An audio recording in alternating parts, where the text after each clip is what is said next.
Ilahi tulil firdausi ahla. Jamaah yang dimuliakan Allah, kita jawab pertanyaan ini. Pertama, Ibu Siti. Assalamualaikum Ustaz. Waalaikumsalam. Dari Kuala Lumpur. Adik perempuan saya mau nikah.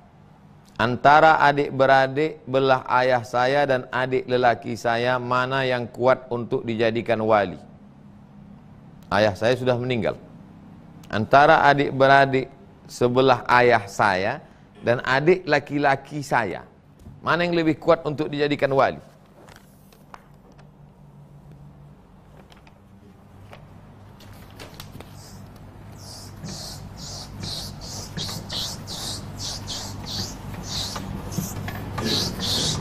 Siapa namanya yang mau menikah nih?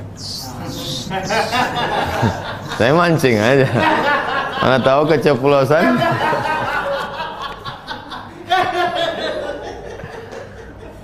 Yang mau nikah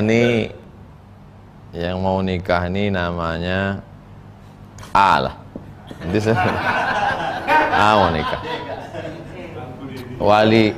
Wali dia like perempuan ini. Wali dia yang pertama adalah ayah. Ayah datuk. Wali 1, 2. Ini disebut dengan wali mujbir. Wali mujbir ini dalam mazhab Syafi'i gini. Mujbir asal katanya bisa maksa. Wali 2 ini mujbir. Contohnya, pergilah wali mujbir ini ke pasar bawah. Sampai di pasar bawah beli karpet, senanglah dia menengok orang tukang jual karpet ini baik. Lalu dia akadnya di situ. Kunikahkan engkau dengan anakku dengan mahar sebentuk segulung karpet tunai. Sah. Pulang ke rumah, dibilangin sama anak gadisnya, "Nak, kau udah kunikahkan sama tukang karpet." Sah. Itu disebut dengan wali mujbir. Tak ada tuh sekarang. Bapaknya tak berani. Ini ke atas. Lalu kemudian ke samping abang. 3. Adik laki-laki. 4. Lalu kemudian saudara ayah, abang ayah. 5. Adik ayah. 6. Itulah urutan wali. Nah, sekarang pertanyaan ibu, mana yang lebih antara adik beradik belah ayah saya, ini yang dia maksud, adik beradik belah ayah, dan adik lelaki saya, mana yang lebih kuat untuk dijadikan wali? Ini lebih kuat. Kenapa dia ragu? Karena dari segi umur, ditengoknya bapak ini lebih tua, ini lebih muda. Disangkanya masalah wali ini tengok tua. Wali tak tengok tua. Yang tengok tua itu buah mangga.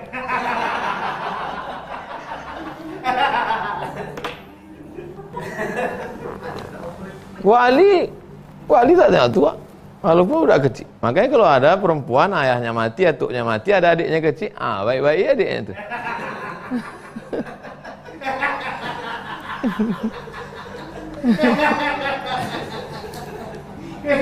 Kedua, Ibu Nurmalia. Ustadz, saya punya tetangga non-muslim. Dia sangat baik sama kami, sering berbagi. Apakah nanti di akhirat dia akan menuntut saya karena saya tak bisa membalas kebaikannya? Ibu Nurmalia beli buku Fikih Sunnah. Judul bukunya Fikih Sunnah. Fikih Sunnah. Nama pengarangnya Said Sabiq. Said Sabiq, ulama Azhar Mesir. Buka di situ kitab wakaf, pembahasan tentang bab wakaf. Di situ diceritakan kalau ada non muslim yang bersedekah, maka langsung dibalas Allah di dunia. Makanya non muslim yang rajin-rajin bersedekah itu di dunia ini melimpah kaya raya. Kenapa? Langsung dibalas Allah di dunia.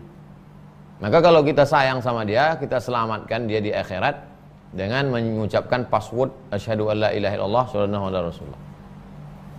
Kalau tidak di dunia aja, habis. Di akhirat tak ada lagi dapat. Itulah makna ayat. Wa may yabtaghi ghairal islami dina, siapa yang mencari agama selain Islam, falay yuqbala minhu, tak diterima dia, wa huwa fil akhirati minal khasirin, di akhirat dia rugi. Kenapa di akhirat dia rugi? Tak ada balasan pahala. Karena syarat amal itu baru dapat balasan pahala lillahi ta'ala. Dia tak bisa lillahi ta'ala. Lillahi ta'ala dengan menurut agama kita, kul huwallahu ahad, esa tunggal tak berbilang. Begitu Bu Nurmalia. Jadi dia tak bisa menuntut. Tinggal lagi kita kadang sayang, kasihan. 3. Pak Ansori. Ustadz, apakah ada dalil tentang penciptaan manusia berasal dari unsur api, angin, tanah, air? Karena ada pendapat dari ketua kami harus memberi salam ke unsur-unsur itu. Kajian penciptaan manusia dari api, angin, air, tanah ini bukan kajian hadis, bukan kajian tafsir, tapi kajian filsafat. Ada unsur api, ada unsur air, ada unsur tanah, ada unsur. Kalau dalam Al-Quran, min tin, dari tanah, lalu kemudian ditiupkan ruh.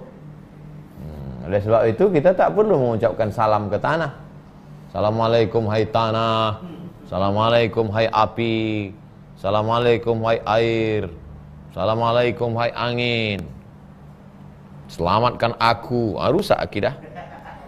Minta saja keselamatan dari yang menciptakan api, angin, air, dan tanah. Siapa itu? Allah. Jadi kalau diikutlah kajian ini, lain kepala, lain isinya. Menurut filosofi ini begini, menurut ini begini, menurut ini begini. Fa in tanaza'tum fi syai'in, kalau kau bersilang pendapat tentang suatu, farudduhu ilallah, balikkan kepada Allah. Balikkan ke Quran. Ada di situ makhluk yang diciptakan dari api. Ada. Ngaku dia aku dari api. Khalaqtani min nar, aku dari api. Siapa itu? Setan. Aku dari api nih Pak Ustaz. Setan lah kau. Khalaqtani min nar, aku dari api. Wa khalaqtahu min tin. Malaikat dari nur, cahaya. Begitu Pak Ansori. Ibu Amelia, bagaimana kalau orang sudah stadium kanker akhir dikasih morfin untuk mengurangi sakitnya? Tidak ada sekarang ijtihad tunggal sendiri untuk menetapkan hukum lipstik saja, Bu. Nggak bisa Ustadz sendiri. Ustadz, apa hukum pakai lipstik ini Pak Ustadz? Itu yang meriksanya siapa? Dokter. Makanya dibawa lipstik itu ke BP POM, Badan Pengawas Obat Makanan. Ditelitilah, rupanya ada lemak babi di dalam. Baru dibawa ke Ustadz. Apa ini kata Ustadz? Lipstik Pak. Terus ada lemak babinya, haram. Nah, ini kira-kira orang yang kena kanker ini ada tak obat lain? Maka berkumpullah bersama-sama di situ antara dokter kanker, spesialis cancer, kemudian dengan Komisi Fatwa Majelis Ulama di Indonesia kalau tempat kita, kalau di Malaysia Jawatan Agama Islam, Mufti, lalu kemudian mengeluarkan fatwa. Karena inilah satu-satunya yang bisa mengurangi rasa sakit dia. Karena ada manfaat di situ dan menolak mudarat. Nah, itu pengambilan keputusannya bukan mudah. Kalau tidak nanti fatwa itu dimain-mainkan orang. Dan fatwa itu pun khusus untuk dia saja. Nah, oleh sebab itu yang model begini sifatnya kasuistik. Tidak bisa digeneralisir. Nah, saya tak berani menyampaikan ini. Nanti saya boleh, banyak orang pakai. Ditangkap sama Pak Polisi, diperiksa positif. Kenapa kau pakai? Ini video Ustaz Somad kemarin. Habis saya. Terakhir Pak Bahtiar, Ustadz, ada orang menggadaikan tanahnya sudah 45 tahun, tak ditebus-tebus. Menggadaikan tanah 45 tahun, tak ditebus-tebus. Jika kita garap, apakah hasilnya haram dimakan?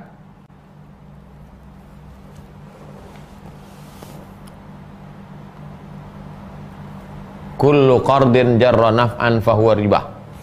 Setiap pinjaman kalau mengambil manfaat dari pinjaman itu adalah riba.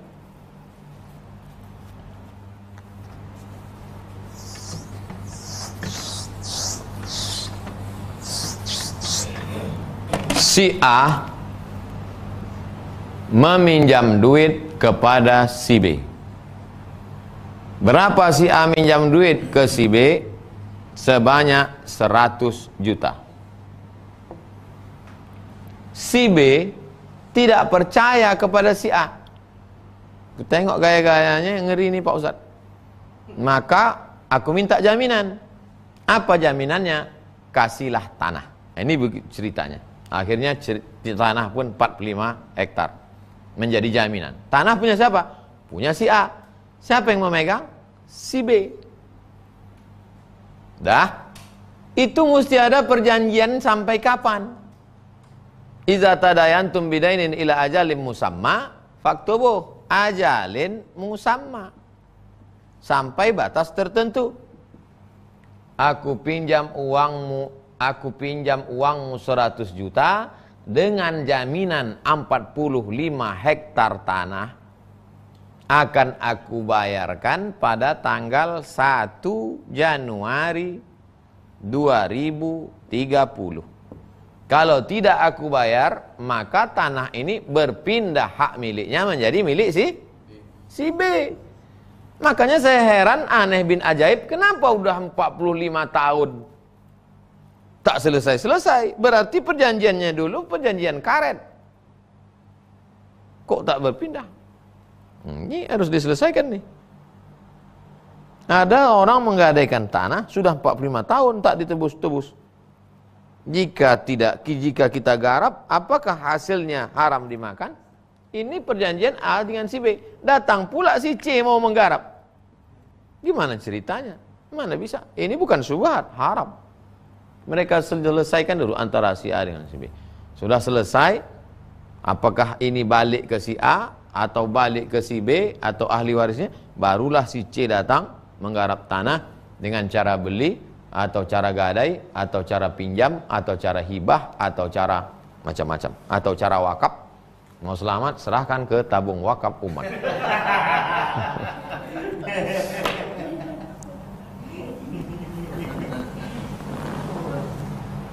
Selama belum ditebus, maka tanah yang luas ini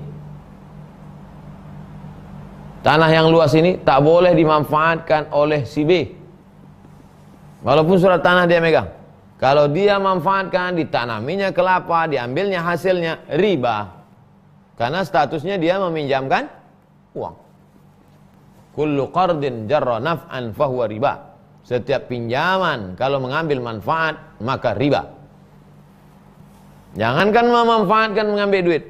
Imam Abu Hanifah, Imam Hanafi tegak berdiri di panas terik, ditanya sama orang, Imam Hanafi nggak mau bernaung di bawah pohon itu? Enggak. Kenapa nggak mau? Karena yang punya pohon itu adalah orang minjam uang ke saya. Kalau saya bernaung di bawah pohonnya, berarti saya sudah mengambil manfaat, riba. Biarlah saya kena panas di dunia daripada kena panas di akhirat. Sampai sehalus itu Imam Hanafi memandang manfaat. Berlindung di bawah pohonnya pun tak mau. Apalagi sampai memanfaatkannya. Sekarang orang kalau sudah pinjam padi, pinjam sawah, dipakai sawahnya tiap tahun. Kalau sudah pinjam kebun kelapa, dipakai kelapanya sampai dulu pula kelapa itu mati dari yang punya lagi. Gimana doa kita mau dikabulkan? Allah makan haram. Gimana anak-anak kita menjadi soleh solihah dikasih suap makan riba? Alladzina yakuluna riba. Orang yang makan riba la yaqumuna illa kama yaqumul ladzi yatakhabbathu syaitanu minal mas. Bangkit dari kubur nanti macam orang kerasukan setan. Maka yang gadai padi, gadai sawah, gadai kebun kelapa, taubatlah. Hidup ini bukan lama. Berapa lama kita menikmati itu, akhirnya kita makan haram. Apalagi kalau sampai dilanjutkan oleh anak cucu. Oh, na'udzubillah. Susah di dunia ini tak berapa susah dibandingkan kesulitan di akhirat. Man yassara an mu'sirin yassarallahu anhu yaumal qiyamah. Siapa yang memudahkan orang kesulitan di dunia ini, di akhirat nanti dia akan dimudahkan Allah. Man farraja an muslimin kurbatan min kurabid dunya, farrajallahu anhu kurbatan min kurabi yaumil qiyamah. Siapa yang melepaskan orang dari satu kesulitan dunia, dilepaskan orang dari kesulitan akhirat. Nah, kasih tahu baik-baik, balikkan atau kau garap, bisa kau tebus. Jangan dipersulit orang. Susah kita nanti di akhirat. Itulah kaji kita malam ini, mudah-mudahan bermanfaat. hilang.